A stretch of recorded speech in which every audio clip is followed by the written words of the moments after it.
Soni hello एटा घर नुह ना स्वर्गपुर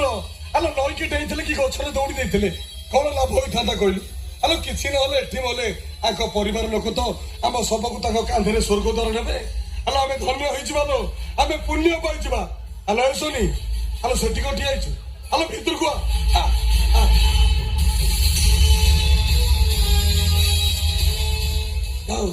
आपण माने तो एठी अछंती आपण माने से देखा हेला कोकेटा देखि आश्चर्य होछंती कि दरकार अछि बोली कोकेटा संगे रे आनिछि मो घरे ठिया है कि एते जोरे पार्टी करछि वैशाख मंगला आपण मते चिनि नांती मो कि तो आपण को चिनिछि आपण ए शहर विशिष्ट शिल्पपति कलिकेश चौधरी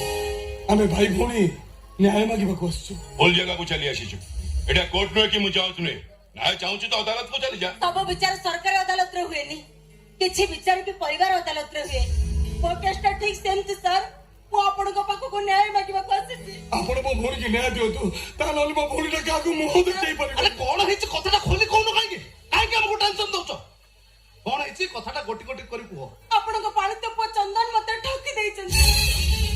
मते से भलो पाउतिले कहाबा को कथा देइतिले से लाज कथा मु कहि पारि ओ लाज की न मरी बच्ची चुकाई की काहे की बच्ची चुक अब मो भौणी वर्तमान चंदन पिलार मां आबा को जाउची अब एकु तो जब चंदन सुनिछि आ दो धरा दौनी चिंता कले ए परिस्थिति में मो भौणी कोन करी विचकता और विचकता अरे तुम माने के मु तुम को चिन्हिनी कि जानिनी तुम भौणी को भलो पाइले के तुमे काहे के एटी अछि मो नारे मिछ कहउछ समस्त सुन ए माने जहा कहउछ सब मिछ कहउछ ए चुप कर तू जे कॉलेज बाथरूम रे मोबाइल रखे झियो मन को लंगड़ा फोटो उठे पारे से तो गुडे झियो सरप्राइज कर नथिबो कि ग्यारंटी तो अछि तो ऊपर रखे बाबू आकाश को नहीं बाली फोपाड़िले बालिका आकाश रे पड़े निज आखि रे पड़े कॉलेज रो कांत बड़ कई जानि नाती हेले सतटा कोन तमे जानि छ मत धमक दो ए मत धमक दो ते तोर भाई समान हम घर भीतर को पछिबा को साथ करछथि बे तो माने मो दादी को पाद को धरि रहते समान मो दादी को आखि सामने राखी भी सही कथा करबा को साथ करछथि दादी एटा को माटो कथा एटा माडो खाइले सब सत कथा करबे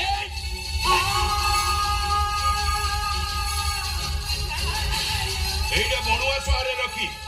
एटा सहज रे सत कथा कहबनी मार रखी ताको हुई मार सत कथा न कहबा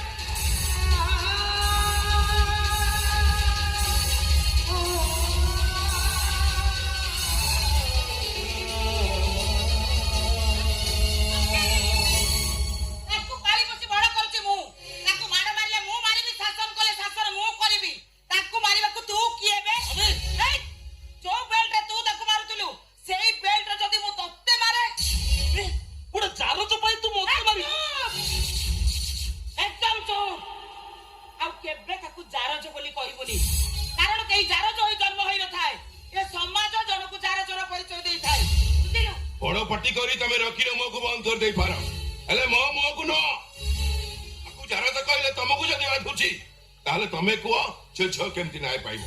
बाबा बाबू बाबू आपण जण शिल्पपति आपण चाइले मो भौणी निश्चय नाय पाइबो ता नले मो भौणी को नई पोखरी के डेई पड़िबो नले ट्रेन लाइन ले बेको देखे ऐसा कथा काहे के मो भाई मो मरिबाडे जत बड़ सुनिश्चित मु एठी न मरिबे काहे अरे सुनी तू मरि गेले मु बच्ची परिबी तो मु भी मरि जिबी चिंता करो तो बाबू আজি आपण को घरु दी सब उठिबो আজি आपण को घरु दी कोके उठिबो चल सुन तू जाता तमे कोन किछि सुनी पारुनो यार भाई मो घरु दी कोके उठिबो या परे मो इज्जत रहबो तो हे बा तमरे हाथ तमे मते तैयारी कर मो आखि देखि तमे कोन विश्वास करि पारुछ एमितिया बोल मु करिथिबी हे मा मो जगन्नाथ को दही दे कहूची माने का कोचन सब डॉक्टर माने कहते माने जा कोचन सब मिछ कोचते माने काहा को कोन कहबी चंदन एठी मो कथा सुनिबो किए एठी तो केही मଣିଷ नाहंती अछंती जणे जणे पत्थर आगे जेते चित्कार करी कहिले भी मो कथा काहार की किछि सुबिबनी मोर किंतु गोटाए कथा ए घरे किए रहू कि जाऊ किंतु चंदन ए घरे रहिबा दरकार मो चंदन एठी रहिबा दरकार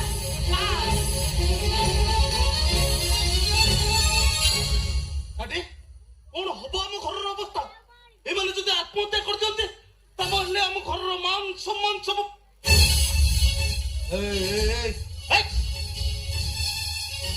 तू कौन चाहू आम समस्त मर जाऊ तू कौन चाहू ए परिवारटा बसाना हो जाऊ ए घरटा को मसाणी कर दे तू जदि खुशी हबो ताले जा मो बेडरूम रे पिस्तल आनी हम समस्त को शूट कर दे मारी जा हमको नाई बा अपन को मारी दे मु की खुशी पाइबी मां कहतले मो मां मते मेडिकल ले जन्म दे आर पारी को चली गई आपण मारण करतले हेले मां मते कोळेई नेतिले पिलाटी दिनरु स्नेह ममता दे आज ए बड़ कर आपण को मारी दे मु की खुशी पाइबी मु पूरा सही माटीर पो जो माटीर पो धर्मपद 1200 बड़ई को बंचे भाई निज जीवन को बाजी लगे देता आज मो अवस्था भी ठीक सेम ही जाइए ए घर आपण को सम्मान पाई ए परिवार रे समस्त को बंचे पाई सब कलंकर बोझ को मुंडरे मुंडई मु एकेला चलीबी बड़ा समाडी जीवन बंसी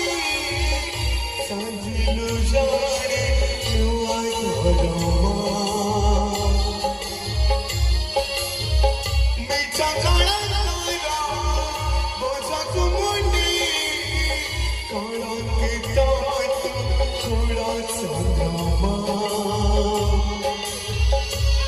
निज सागरे अनोयते बांचे जाए बीमारी दियाते माने साता सब एठी बेजा जिद बुझाने ते गला जिद बुझाने ते गला जिद बुझाने ते गला चंदू भाई तू एमिति कांदुचु काईके हे मो भाई कांदुची ओय तत्तको किए मो भाई को गाली देके तत्तको दानाले मु तको कामु जबी तत्तको किए मो भाई को गाली देके को ये तो अक्षर ऊपर देखा जाती किए मो भाई को गाली देके हे तत्तको मो भाई काय गाली देचो को काय गाली देचो इने जो मुके तू गुटे असुर नहीं तू गुटे मांकर नहीं तू गुटे राक्षस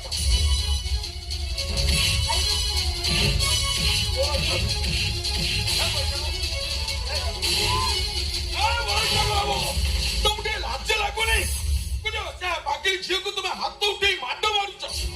ए टिकक पूर्व तुम पूरा तुम भौणी वकिलती करतल सी भी आउ कहार भौणी आउ गोटे भौणी को माड़ मारिबा को तुम विवेक तुमको बाधा दउनी आ चुप कर तू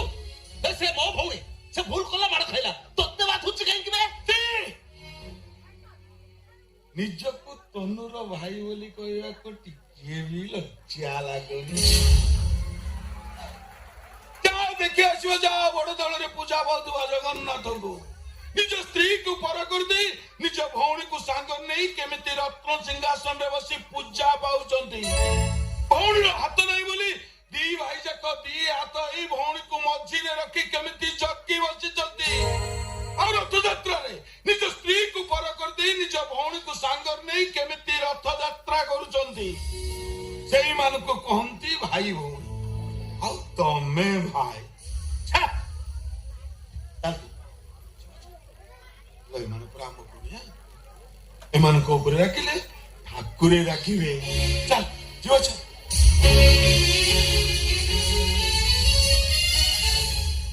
भाई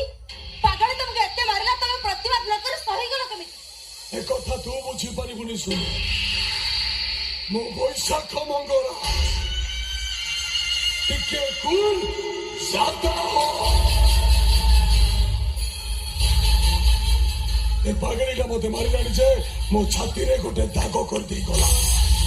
ଆଉ ସେ ଦାଗଟା ସେଇଦିନ ଲିଭିବ ଯୋଉଦିନ ପାଗଳି ଆସି ମୋ ପାଖରେ ପହଞ୍ଚିବ। ଆଉ ସେ ପାଗଳି କେମିତି ପହଞ୍ଚିବ ସେ ଦାୟିତ୍ୱଟା ରକିର। ନା ନା ନା ମତେ ସେ ଧନ୍ଦାରେ ପୁରା ନା କାହିଁକି ପାଗଳିକୁ ଆଣି ମୁଁ କେବେ ବି ତୋ ପାଖରେ ପହଞ୍ଚେଇ ପାରିବିନି। କାହିଁକି ପହଞ୍ଚେଇ ପାରିବନି? ତମ କଥା ମାନେ ଆମେ ଭାଇ ଭଉଣୀ ତମର ଏତେ ବଡ ଉପକାର କଲୁ, ମିଛକୁ ସତ ବୋଲି ପ୍ରମାଣିତ କରିଦେଲୁ। ନା ଚନ୍ଦନ ମତେ ଭଲ ପାଉଥିଲେ ନା ମୁଁ ତାଙ୍କ ପିଲାର ମା ହେଇଛି। ମୁଁ ତ ତମକୁ ଭଲ ପାଏ। ପାଗଳିକୁ ଚାହୁଁଛନ୍ତି ତମେ କଣ ଏତିକି କରିପାରିବ? ହଁ ମୁଁ ତମ କଥା ବୁଝୁଛି ଯେ ହଁ। କିନ୍ତୁ ସେ ପାଗଳିଟା ପାଖେ ପାଖେ ସେ ଚନ୍ଦନ ପୁରା ଛାଇ ଭଳି ଜଗି ରହିଛି। ମୁଁ ଚନ୍ଦନ ଆଖିରେ ଧୂଳି ଦେଇ ପାଗଳିକୁ ଆଣି ତମ ପାଖରେ ପହଞ୍ଚେଇବି କେମିତି? ପାଗଳି ତମ ରାସ୍ତାରୁ ହଟିଯିବା ଦରକାର। ଚନ୍ଦନ ଏ ଘରର ପୁଅ ନୁହେଁ, କମ୍ପାନୀ ତା ହାତକୁ ଯିବନି। ଯଦି ପାଗଳି ଭଲ ହେଇଯାଏ କମ୍ପାନୀ ତମ ହାତକୁ ଆସିବନି। ହୁଏତ କମ୍ପାନୀ ଭାଇ ଭଉଣୀ ଦି ଜଣଙ୍କ ନାଁରେ ହେଇଯିବ। ଆଜି ମଧ୍ୟ ଅନେକ ଟଙ୍କା ଖର୍ଚ୍ଚ କଲେଣି। ଓ ଡକ୍ଟରକୁ ମଧ୍ୟ ଦେଖେଇଲେଣି, ହେଲେ କଣ ହବ? ପାଗଳି ଭଲ ହଉନି। ନାଇଁ ନାଇଁ ମୋର ବିଶ୍ୱାସ ଦାଦି କେବେ ସମ୍ପତ୍ତିଟାକୁ ଦି ଭାଗ କରିବେନି। ଓଭର କନଫିଡେନ୍ସ ହବା ଠିକ ନୁହଁ ରଖି। ଯଦି ପାଗଳି ଭଲ ହେଇଯାଏ ତାହେଲେ ତ ସବୁ କିଛି ଓଲଟ ପାଲଟ ହେଇଛି। କିନ୍ତୁ ଚରଣ କାକା ସବୁବେଳେ ମୋ କାନେ କାନେ କହିଛନ୍ତି ମୁଁ ଯେମିତି ହେଲେ କମ୍ପାନୀ ଏମଡି ହେବି। ଆଉ ମୁଁ ବି ପ୍ରମିସ୍ କରୁଛି ମୁଁ ଯେମିତି ହେଲେ କମ୍ପାନୀ ଏମଡି ହେବି। ସେଥିପାଇଁ ପାଗଳି ତ ରାସ୍ତାରୁ ହଟିଯିବା ଦରକାର। କେମିତି? ଏତିକି ବୁଝିପାରୁନ? ଏଇଥିରେ ମାଲିକ ହବାକୁ ବସିଛୁ। ଶୁଣ, ମୋର ଜଣେ ସାଇକାଟ୍ରିଷ୍ଟ ଚିହ୍ନା ଅଛନ୍ତି। ତ ଚନ୍ଦନକୁ ଯାଇ କହିବୁ ପାଗଳି ସେଠିକି ଗଲେ ଭଲ ହେଇଯିବ। ଆଉ ଚନ୍ଦନ ଏ କଥା ତା ମା ଆଗରେ କହିବ। ଆଉ ତା ମା ପାଗଳିକି କେବେ ଏକୁଟିଆ ମେଡିକାଲ ଛାଡିବନି। ତୁ ଖାଲି ଚନ୍ଦନ ଆଉ ପାଗଳିର ଘରୁ ବାହାରିବା ଟାଇମ ଟା ମତେ କହିବୁ। ହରିନେ ପାଗଳିଟା ତୋ ପାଖରେ ପହଞ୍ଚି ଗଲା। ଆଉ ତୁ ବି ଧରିନେ ଚନ୍ଦନ ପ୍ରେମିକା ଆନି ତୋ ପାଖରେ ପହଞ୍ଚି